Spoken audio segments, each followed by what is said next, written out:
에너지 전환 포럼에 삐뚤어진 이유. 핵공감 클래스의 서울대학교 원자핵공학과 심영진 교수님 자료를 바탕으로 만들어졌습니다. 에너지 전환 포럼에서 7월 18일 SMR 바로 보기라는 보도자료를 냈습니다. 전문가들이 보기에는 SMR 바로 보기가 아니라 삐딱하게 보기로 보입니다. 그래서 무엇이 사실이고 무엇이 삐딱한 건지 전문가들의 견해를 짧고 보기 쉽게 알려드리고자 합니다. 비판은 겸허히 수용하겠지만 왜곡된 정보는 바로잡아야 하기 때문입니다. 에너지 전환 포럼의 SMR 바로 보기 문건을 보면 대부분이 마치 결론을 이미 내려놓고 근거를 끼워 맞추듯이 선택적인 인용 혹은 왜곡으로 섣부르게 결론을 내리고 있음을 알 수 있습니다. 에너지 전환 포럼 측의 정보는 재생에너지가 원자력에 비해서는 우수하다라는 결론을 얻고 싶은 것이고 그 근거를 결론에 도움이 되는 자료만 인용하는 방식으로 이야기를 풀어나가고 있는 방식입니다. 그럼 문항 하나하나 짚어보겠습니다. 1-1 원전의 전주기 온실가스 배출량은 66g/kWh로 태양광보다 2배 이상 많고 풍력보다 7배 정도 많다. 에너지 전환 포럼에서 근거 자료로 제출한 자료는 전형적인 선택적 논의입니다. 발전원별 전주기 온실가스 배출량은 연구자에 따라 많은 차이를 보이며 원전과 신재생 모두 화석연료 발전에 비해 현저히 배출량이 낮습니다. 다음 장의 표를 보시겠습니다. 이 자료는 에너지원별 전주기 탄소 발생량 비교 자료로 IPCC의 지구온난화 1.5도 특별보고서 데이터라 공신력이 높은 자료가 되겠습니다. 전주기로 보면 2011년의 평균값은 원자력이 오히려 태양광에 비해 낮다는 것을 알 수 있습니다. 원자력과 재생에너지는 오히려 화석연료에 비해 낮다는 공통점이 보입니다.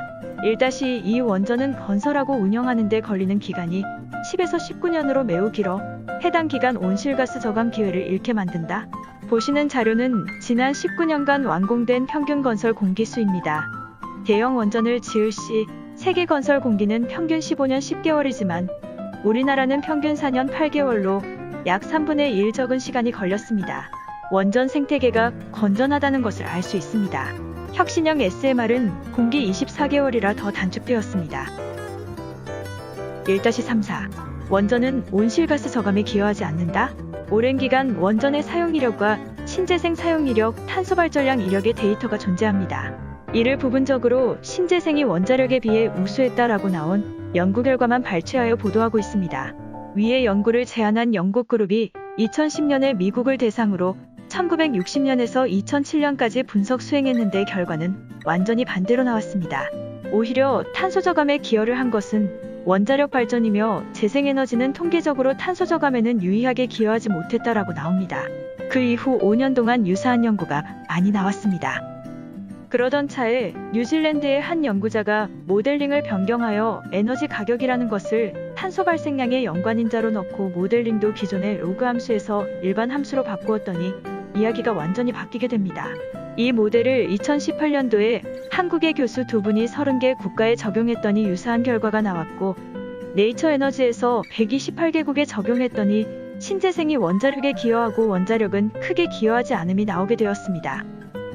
워낙 논쟁이 되어 독일의 와그너 박사는 방대한 연구를 수행하며 결론적으로 원자력이나 신재생이나 탄소 저감에 효과가 있었으며 이 연구를 할 때 데이터 선택에 특히 유의를 하라는 코멘트가 있습니다. 결론적으로 실증적으로 인과분석 연구는 사용된 데이터 및 평가 기법에 따라 상반된 결과를 보여주고 있습니다.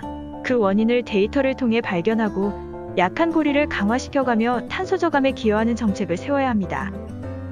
1-5 같은 발전량이면 SMR이 더 많은 탄소를 배출한다.